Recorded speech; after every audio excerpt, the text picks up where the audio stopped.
Eu sou a Luísa e meu livro preferido é Olhos d'Água, da Conceição Evaristo. Sou a Agatha, tenho 24 anos e o meu mangá favorito é One Piece. Meu nome é Edilaine, eu tenho 41 anos e eu gosto mais de ler literatura, atualidade. Meu nome é Elizabeth Feitosa, eu leio desde muito nova e meu livro favorito é o Buíque 8, do Stephen King. Meu nome é Manuela, tenho 25 anos e o meu livro favorito, que eu li esse ano, foi Verity, da Colleen Hoover. A quinta pesquisa Retratos da Leitura, realizada pelo Itaú Cultural, em parceria com o IPEC, registrou que quase metade dos 8.000 entrevistados não são leitores. A pesquisa considera leitor aquele que leu trechos ou um livro inteiro nos últimos 3 meses. Mas afinal, será que as pessoas ainda se interessam pela leitura?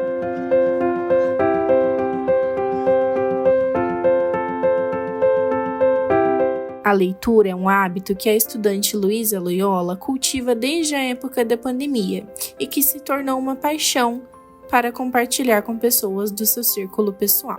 Eu sempre tive que ler para a escola, né? Porque a escola sempre pedia pra gente fazer provas, mas eu nunca gostei muito assim de ler esses livros. Começou mesmo assim o meu hábito de ler, o meu gosto de ler na pandemia, porque eu fiquei muito em casa e aí via muitos vídeos sobre o pessoal falando sobre livros, então isso me interessou bastante. Daí eu comecei a ler livros de romance, aí fiquei mais tipo assim, mais apta a ler e comecei a ler outros livros também, tipo Torturado, Noel e outros livros mais assim complicadinhos de ler. Apesar do gosto pela leitura, a rotina de estudos e os valores dos livros têm se mostrado fatores determinantes para que ela não leia tanto quanto gostaria. Livros que eu queria comprar são muito caros, então eu tenho que ler tipo um livro físico a cada um mês ou um pouquinho menos, porque tá muito caro e assim, é inadmissível que dá pra comprar tanto livro que eu quero por um preço muito alto. O preço de um livro é um fator determinante para leitores.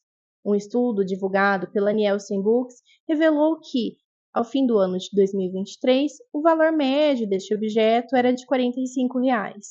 Estes R$ 45 ocupam grande margem no salário mínimo do brasileiro. A pesquisa, divulgada no segundo semestre de 2023 pela Nielsen Books, mostrou que, no Brasil, o valor de capa de um livro é de R$ 45,36. Isso equivale a 3,4% do salário mínimo, de R$ 1.320 no ano da pesquisa. Desde a publicação destes dados, o livro teve um aumento de 13%. Já no primeiro semestre de 2024, o produto alcançou o valor médio de R$ 54,49, trazendo este valor para o salário mínimo já ajustado pelo governo federal, R$ 1.412, um livro equivale a 3,86% do salário. Mesmo assim, leitores buscam alternativas, seja pelo uso de programas e aplicativos de livros digitais, como o Kindle, ou mesmo por meios ilegais. O crime de pirataria viola os direitos autorais e, mesmo assim, é muito comum entre os leitores. A lei penaliza o indivíduo com multa ou até mesmo detenção de 1 ano. Mesmo com a tecnologia e diversas possibilidades de leitura, ainda há quem resista e opte por livros físicos e a venda destes. A Olga, a livraria da cidade, resiste e continua comercializando livros físicos. Eu acho que a internet e outros aparelhos, eles não sejam grandes concorrentes nossos. Eu acho que a grande dificuldade atual nossa é a pouca leitura dos leitores brasileiros, né, de uma forma geral, e o outro é a precificação e os impostos incididos sobre os livros. E encarece bastante o livro e deixa uma margem muito pequena para os livreiros, né, nós, vendedores de livros.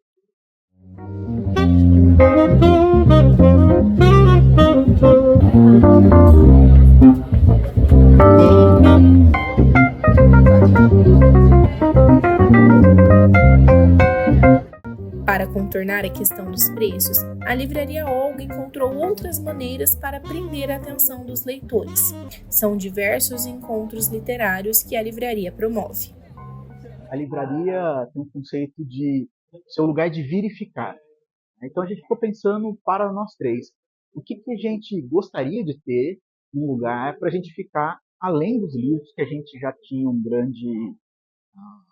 uma grande paixão.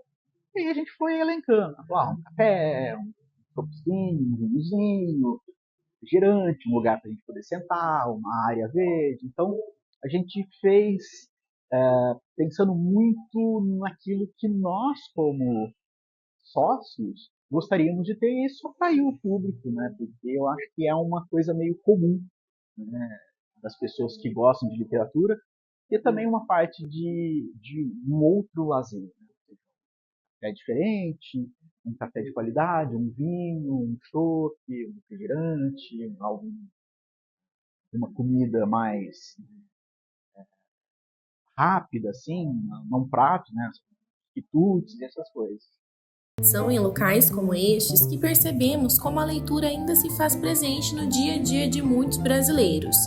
Alonso Torres, Agostinho e Sidneiva são professores que frequentam o local e que mostram que os livros são partes essenciais em suas vidas. Para Alonso, a leitura não é só um hábito, mas parte de sua profissão e uma paixão que está sempre em busca de passar para seus alunos. É difícil dizer o dia que eu não leio. Sabe? Eu leio todo dia, todo dia. Por exemplo, eu assino a tag curadoria, né? Eu tenho um clube de leitura, eu tenho um projeto de extensão da universidade que chama Clube de Leitura da Sociedade dos Leitores Vivos. E nós nos reunimos uma vez por mês para discutir uma obra. Por exemplo, na sexta-feira da semana que vem, nós vamos discutir um livro do Ítalo Calvino chamado Se um Viajante numa Noite de Inverno. Então, eu estou sempre envolvido com livros, né? Eu sou professor de literatura brasileira e uma coisa que eu faço muito para os meus alunos, assim, toda vez que começa um semestre, na primeira aula, eu sempre sorteio alguns livros, que é para uma maneira de estimular, né, a leitura. Já para Agostinho, a percepção da leitura no dia a dia dos mais jovens contrapõe a experiência da estudante Luísa, que conhecemos anteriormente. Para ele, o hábito de leitura nessa faixa etária tem sido muito menor. E eles não sabem mais ler, né? Eles se acostumaram no raso, né? No curto e no rápido. Eu tenho estagiários há mais de 30 anos, a gente vê o que está acontecendo com os jovens, né? Os últimos, eles não conseguem acompanhar um artigo inteiro, você tem que dar coisas pequenas para eles, é complicado. Mas assim como acontece com os jovens que sentem dificuldade em conciliar estudos e leitura, os leitores mais velhos também sentem o impacto da correria da vida adulta neste hábito. Como a gente tem assim, uma dinâmica muito grande, né, assim, de trabalho, a gente acaba fica um pouco afastado. Mas assim, eu costumo ler um livro, assim, eu gostaria de ler mais, mas eu leio às vezes uns 2 meses para ler um livro, né? Mas eu gostaria de ler com mais frequência, sabe? Então, assim, eu tenho uma dificuldade por conta da dinâmica das tarefas que você tem no dia a dia, né? Porque a gente acaba sendo consumido, né? As bibliotecas e as livrarias, elas são fundamentais para um país, para uma nação, para um povo que quer, né, fazer uma interpretação crítica da sociedade. Então, se você não faz uma leitura, assim, fazer várias leituras que te possibilita, né, ter diferentes visões, você fica muito afunilado. Se a leitura destes livros por via ilegal é prejudicial ao mercado livreiro, mas a compra destes objetos é inviável para os leitores, as bibliotecas públicas são uma ótima alternativa para quem quer manter o hábito da leitura ativa. No Brasil, existem mais de 5.000 bibliotecas ativas e, embora seja um número muito alto, nos últimos anos, mais de 700 já fecharam as portas. Este é um dado divulgado pelo Sistema Nacional de Bibliotecas Públicas. Em uma das unidades, aqui em Londrina, a Biblioteca Central é dirigida por Leda, e ela nos conta um pouco mais sobre o dia a dia da unidade. Aqui nós atendemos públicos de todas as idades. No entanto, os jovens, adultos e os idosos são o ponto forte nosso aqui na biblioteca pública. Até porque nós temos as bibliotecas dos bairros e temos uma biblioteca especializada infantil, que é só para as crianças. No entanto, nós atendemos o público das escolas por meio das visitas mediadas, mas não é aquele público que fica diariamente aqui fazendo leitura, pesquisa, usando os computadores e procurando acesso à informação.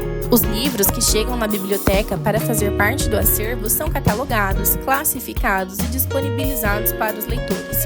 A biblioteca, que recebe livros por meio de compras e doações, disponibiliza os exemplares dos mais variados gêneros, desde os teóricos até os livros de ficção.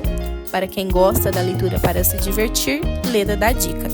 Temos encontro com o escritor, bate-papo, palestras educativas. É uma biblioteca viva. Além dos livros, a biblioteca oferece diversas ações para atrair o público.